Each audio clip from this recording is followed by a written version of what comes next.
Hey everyone, welcome to Car Review. Today we're doing a spoiler-filled discussion of the movie Inception. Yes, Inception is celebrating its 10th anniversary, which means it is being shown in select theaters, and I had the privilege to experience it in a theater, and holy cow, is that just amazing.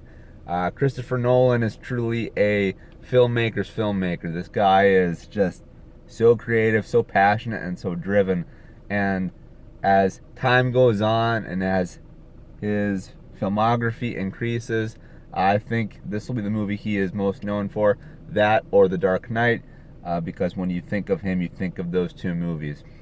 And this guy has made some other great ones too. You look at Interstellar, Dunkirk, the Dark Knight trilogy as a whole. I mean, those are all amazing, but there's something very unique about Inception in the idea that creativity is in control. And this movie, being so creative, I feel can foster a lot of creativity in its viewers.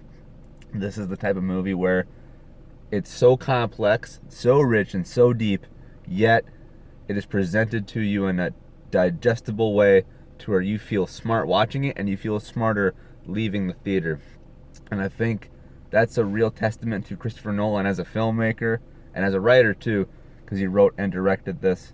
And it's just amazing. The movie still holds up 10 years later, not just from a storytelling perspective or a character perspective, but also visually. I mean, we think of these iconic moments when the city bends over itself, when the train goes through the downtown street, and of course, when Joseph Gordon-Levitt is fighting a dude in a hallway that's being constantly inverted in terms of gravity. They still hold up. It's still amazing, as if you were watching it for the first time ever. And though I've seen this movie several times beforehand, seeing it again and in the theater has just an entirely different perspective to it. It's really incredible. The fact that it's literally dreams within dreams. I remember being a kid hearing about this movie, and there were jokes about it. There were memes about how, it's a dream and a dream and a dream and a dream and a dream, and it's so complex you're just gonna leave the theater just sweating and foaming at the mouth, and that's not the case. I mean, a part of me wants that to be true, which it honestly might be with Tenet, because I hear Christopher Nolan's newest film is just even more complex and convoluted than Inception. But the fact that Inception is still being credited as this groundbreaking, just cinematic masterpiece proves that it really is that, because it is just, it's a thinking man's movie, yet it is still so much fun and just so intriguing. And I don't normally get popcorn or drinks or anything when I'm in the movies. I literally let the movie be enough of a treat or a meal for me to just digest. But I got popcorn and a drink with this one, and while you do have to pay attention to it, I was just enjoying myself, and I was so enthralled and just so gripped in this ride. Though I will say this, there are some moments that I don't remember being as confusing as when I first saw it on TV. I think that if you are looking for a casual watch, it might not be the best movie for that. You can definitely watch it casually, but if you want to understand everything that's going on, you kind of need to be locked in. But if you're looking for something to have on in the background, or if you want to just pick up on bits and pieces and just experience cool scenes, that's fine. You can do that.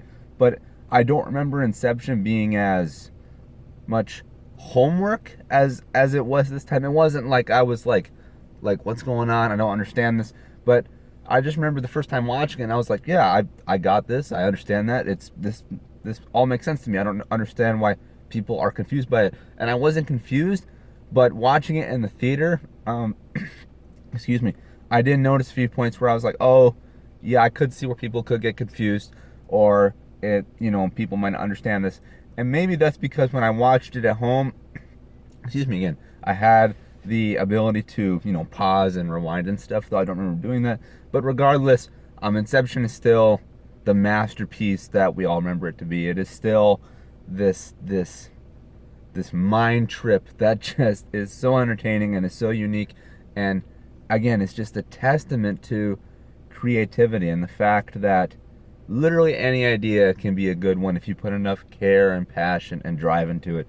And the fact that something so layered as this is just so well executed is amazing, because a movie this deep on so many levels could have gone wrong in so many different ways, and it could have ended up being a huge mess. People don't understand, it goes past their heads, maybe it becomes a cult hit, but otherwise it doesn't reach mainstream audiences, and it literally fires on all cylinders, and it is still one of the best movies of the 2000s, and the fact that Christopher Nolan made Batman Begins in 2005, The Dark Knight in 2008, Inception in 2010, and so on and so on and so on. And then he finished the Dark Knight trilogy in 2012. I mean, this guy is just, he's up there with Quentin Tarantino. He's up there with Spielberg. He's up there with Kubrick, with all these guys.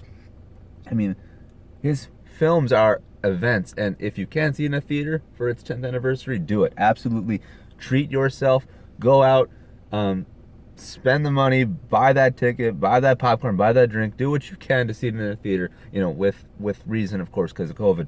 But if you can't, you should also treat yourself to it at home on VOD because of its 10th anniversary, because it deserves this attention. It deserves to be revisited. It is a movie that you will still enjoy and still find new things to appreciate about it time after time again. And that's what I love about it so much. And I'm really looking forward to Tenet now. I mean, I was already excited for Tenet, but the fact that this was Chris Nolan years ago, and now we're getting into Tenet, it just reminded me so much of how much fun and intriguing and interesting his movies can be. And so I'm really hoping that Tenet just is just a stellar thing.